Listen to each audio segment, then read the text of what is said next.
दोन्ही ठाकरे बंधू रस्त्यावर उतरणारे विद्यार्थ्यांच्या प्रश्न संदर्भात नीटच्या घोटाळा। उद्या उद्धव ठाकरे आणि राज ठाकरे साहेबांची तिरंगा रॅली आहे। जंतर मंतरवर घडलेल्या घटनाच्या निषेधार्थ तो रॅली आहे असं मानलं जात आहे। मला वाटतं लोकशाहीमध्ये त्यांना जो अधिकार आहे त्याचा ते वापर करत आहेत, म्हणून त्याला विरोध करणं किंवा त्याला परमिशन न देणं अशा काही घोषणा आम्ही काही करणार नाही किंवा आम्ही त्याला विरोधही करणार नाही। म्हणून त्यांचा फक्त मोर्चा शांततेने व्हावा, चांगला व्हावा, त्यांच्या भावना निश्चितच केंद्रापर्यंत पोहोचाव्या यासाठी त्यांनी तो केलेला प्रयत्न आहे। म्हणून या मोर्चावर टीका टिप्पणी करणं हे उचित नाही असं आमचं वैयक्तिक मत आहे। पण एक सातत्याने सांगण्यात येत आहे की सगळ्या विद्यार्थ्यांच्या आंदोलनाचं राजकारण करण्याचा प्रयत्न होतोय आणि त्याच दृष्टीने ही सगळी पावलं पडत आहेत, असाही टीकेचा सूर आहे। नाही, काही लोक हे निश्चित करतायत विद्यार्थ्याचं हे जे आंदोलन सुरू झालंय हे पेपर फुटीचं, तो बेस घेऊन अख्खे विद्यार्थी रस्त्यावर आले, त्याबद्दल दुमत नाहीये। परंतु काही राजकीय पक्षाचे लोक स्वतःहून जाऊन तिथं पाठिंबा देणे आणि हे आंदोलन चिघळेल कसं असा प्रयत्न करणे, मला वाटतं हे चुकीचं आहे। विद्यार्थी सक्षम आहेत ना, आणि विद्यार्थ्याकडे ती ताकद पण आहे। परंतु असे अनेक राजकीय पक्ष जेव्हा घुसतात ना, मग त्यांच्या स्वतःच्या अस्तित्वासाठी जर काही गोंधळ जर घडला, उडाला, तर मग तो पार्टीला बेनिफिट मिळेल या भावनेकडून ते पाहतात। म्हणून अशा आंदोलनामध्ये पार्टी व्यतिरिक्त आंदोलन हे पहिल्यापासून सुरू झालं होतं। त्या आंदोलनाचा खरा जो मर्म होता तो आता चुकत चाललेला, क्रम चुकत चाललेला आहे आणि इतर राजकीय पक्ष त्याला हायजॅक करण्याच्या प्रयत्नात आहेत। काल चंद्रकांत पाटील जे मंत्री आहेत राज्याचे, ते असं म्हणाले की अंबाजोरला म्हणून फाशीची शिक्षा होत नाही, नीटमध्ये फक्त राजकारणच सुरू आहे। चंद्रकांत दादा सारख्या मोठ्या नेत्याने असं वक्तव्य करणं मला थोडंसं धक्कादायक वाटतंय। आंब्याची उपमा देणं मला वाटतं योग्य नाहीये। विद्यार्थ्याच्या ज्या काही भावना आहेत त्या आपण समजून घेतल्या पाहिजेत। आंबा चोरला म्हणून फाशी शिक्षा देतात, नाही देता येत ना, परंतु त्या आंब्याचा आणि त्या विद्यार्थ्याच्या आंदोलनाचा काय संबंध आहे मला वाटतं कळालं नाही। परंतु कदाचित त्यांची ती लाईन असावी, म्हणून त्यांच्यावर आता आम्ही माहितीमध्ये असल्यामुळे काही कॉमेंट्स करू शकत नाही। आता RSS ची मोहन भागवत हे म्हणाले की आजचा युवा प्रश्न विचारतोय, त्याच्या प्रश्नांची उत्तरं देण्यासाठी आपण सरकारने बांधील असलं पाहिजे, त्यांनी काय टोचलंय। आमचं भूमिका तीच असली पाहिजे ना। हे विद्यार्थी कुणाचे आहेत? आपले। हे विद्यार्थी कशासाठी लढतायत? स्वतःच्या हक्कासाठी। ह्या विद्यार्थ्यावर लाठीचार्ज कोण करतायत? पोलीसवाले करतायत।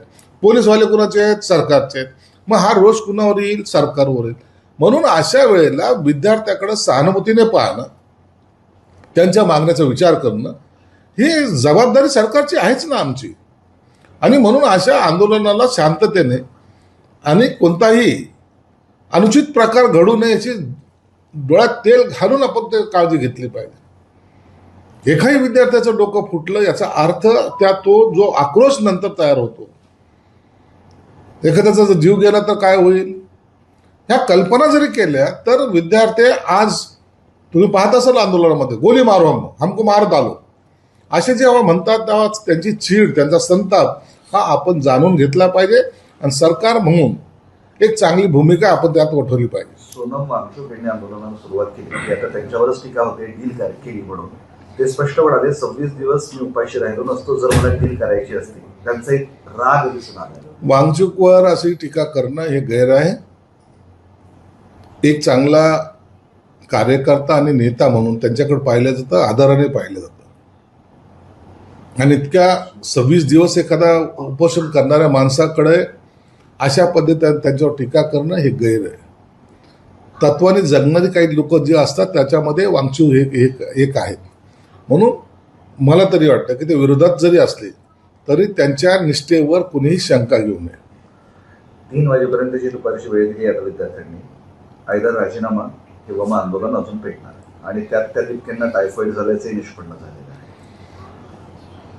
सरकारने मला वाटतं अनेक ठिकाणी अनेक वाटेतून त्यांना बोलवण्याचा प्रयत्न केला, त्यांच्याशी चर्चा सुरू झालेल्या आहेत.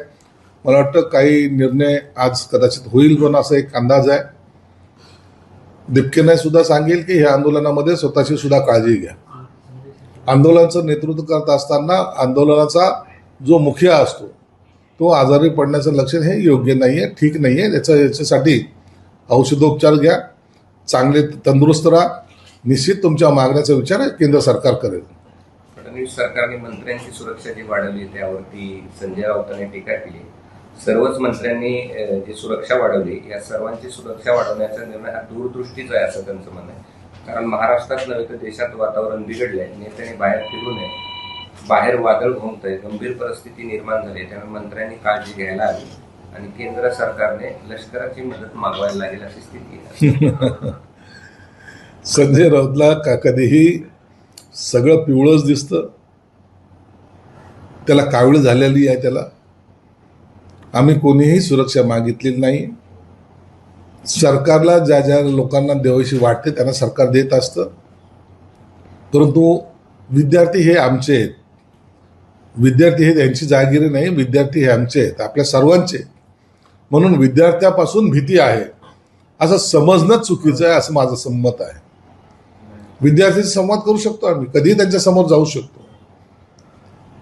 ते काही पर्याय नाहीत, ते काही अतिरेकी नाहीत, ते काही दुसऱ्या देशातले नाहीत. म्हणून त्यांची भीती आम्हाला वाटते असं जर कुणाला समजत असेल काही लोक, तर त्यांनी त्यांची सुरक्षता पाहावी. आम्ही आमच्या आणि विद्यार्थ्याचं असलेलं नातं हे तेवढं जिव्हाळ्याचं आहे आणि म्हणून आम्हाला सुरक्षितेची तशी गरज नाही. काल एक बैठक झाली मोदींची, त्यात अशी एक चर्चा झाली या सगळ्या गोष्टी की आता सगळ्याच मंत्र्यांनी इंस्टाग्रामवर छोटे छोटे व्हिडिओ टाकावे, यांच्या शासकीय योजनांचे आता रील्स बनवावे, यातूनच आपण तरुणांपर्यंत पोहोचू शकतो या निष्कर्षापर्यंत हे आले. म्हणजे या आंदोलनातून एक धडा घेतलेला दिसतोय. नाही, आता हे आंदोलनामधून धडा घेतला किंवा मोदींच्या त्यांच्या पक्षाबद्दलचं असलेलं त्यांनी जे काही आदेश दिलेला आहे ते त्यांचे कार्यकर्ते फॉलो करतील ना. काय करावं हा त्यांच्या पक्षाचा अंतर्गत प्रश्न येतो. मोहन भागवतांनी पण काल एका विषयावर बोलताना असं की नवी पिढी प्रश्न विचारते, तिला केवळ आदेश देऊन चालणार नाही.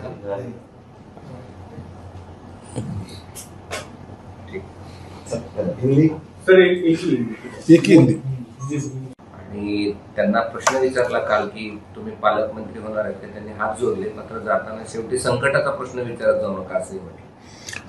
उदय सामंत हे त्यांच्या कामानिमित्त आले होते. प्रत्येक विभागामध्ये प्रत्येक मंत्री हा जात असतो. मी सुद्धा तर अनेक ठिकाणी जातो. मी सोलापूरला गेलो, मी माझ्या ठिकाणी माझे काम केलेले. मी कधी पुण्याला जात असतो. मंत्री येणं आणि त्यांच्या विभागाच्या बैठका घेणं हे साहजिक आहे आणि त्याच्यासाठी तुम्ही आमच्यातलं काही राजकारणी आहे किंवा ते आले त्याला काही पालकमंत्री व्हायचं असातला कोणताही भाग नसतो. आणि अखेरला पालकमंत्री जर कुणाला करायचं असेल तर एकनाथ शिंदे साहेब ठरवतील ना. चक्रा मारल्याने थोडे पालकमंत्री होत असतात. मंत्री येण्या जाण्यामुळे आक्षेप नाही, पण त्यांचा जो शहरातला वावर आहे किंवा जिल्ह्यातला वावर आहे तो प्रचंड पटीने वाढलेला आहे. तुमचे नेते शहरातले जिल्ह्यातले त्यांच्यासोबत सातत्याने दिसतात म्हणून हा प्रश्न पडला. नाही दिसू दे ना. आमच्या जिल्ह्यातले नेते तुम्हाला जर खासदार आमदाराबद्दल बोलायचं असलं तर ते असले पाहिजे. ॲज अ प्रोटोकॉल त्यांनी राहिलं पाहिजे. मंत्री आपल्या पक्षाचा येतो, काही गैर नाही. आणि म्हणून मी त्याला कॅज्युअली घेत असतो. ते त्यांच्या कार्यक्रमामध्ये व्यस्त होते, कारण मी माझ्या कार्यक्रमामध्ये व्यस्त होतो. म्हणून आमच्यामध्ये काही मतभेद आहे असं समजण्याचं कोणतंही कारण संकटही नाही ना. संकटाचा काय प्रश्न आला? संकट असं सांगून येत नसतं. म्हणून ते त्या संकट येतील जातील याची चिंता करत नाही. परंतु आमचा तसं कोणताही मतभेद नाही. असं आहे की पंढरपूरची पूजा साधारणपणे करतात पालकमंत्री असं दिसतं. म्हणजे भुमरेंनी केली, तुम्ही पण गेल्या वर्षी केली, यावर्षी त्यांनी केली, त्यामुळे हा सगळा नाही पंढरपूरच्या छोट्या पंढरपूरची जे काही पूजा असते ती दरवर्षी प्रत्येक पक्षाच्या वेगवेगळ्या नेत्याला बोलवलं जात असतं. आता अनायशा भुमरे पालकमंत्री होती म्हणून त्यांनी केली, अनायशा मी पालकमंत्री होतो म्हणून केली. परंतु आजही मी दिवसभर तिथं पंढरपूरमध्ये राहणार आहे. म्हणून अशा पूजा काँग्रेसच्या खासदारांनी कल्याण काळेने केली, अंबादास दानवेने केली. या सगळ्यांना एकेकाला बोलून एक त्यांच्या हाताने पूजा व्हावी हा त्याच्या मागचा उद्देश असतो. जाणून बुजून हे कोणतेही केलं जात नाही.